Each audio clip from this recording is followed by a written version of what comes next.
show this one slide here real quick about Ahab's court. I'm not going to go over it, but just show. Yeah. So again, you can scan the QR code up there in the corner. Up there in the corner. I don't know. There we go. Up there in the corner.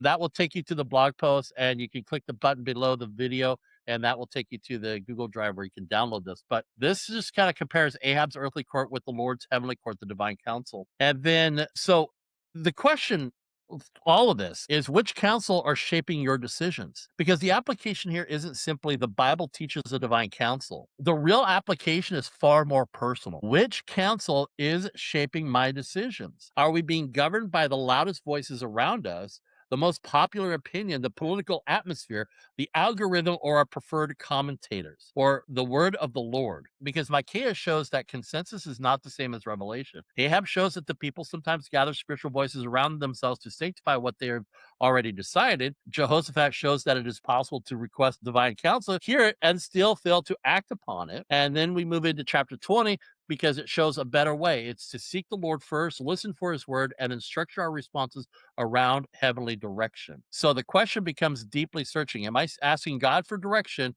or am I asking him to approve the direction I already prefer? How do I respond when prophetic counsel contradicts the majority opinion that is around me? And I have to say, probably one of the most reasons people leave the church is because of the voices around them, the people that they surrounded themselves with. Have I surrounded myself with voices that challenge me toward Christ, or only the voices that confirm what I want to hear? Itchy ears is what Paul refers to when he's writing this to Timothy. And what good is revelation if I refuse to change my course after receiving it? Which court has the final word in my life? Is it the court of public opinion, or is it the very throne of God? And that's a question we want to wrestle with today, that coming out and studying this again through that. And so I think we've already covered much of this one too about Jehoshaphat. Remember, do you want to go over this real quick? Want me to go over this real quick, or we've kind of covered it already? Yeah, I mean, I had stuff on Micaiah too in the council, but I mean, we have kind of covered it. I think, we could probably move on if you guys want.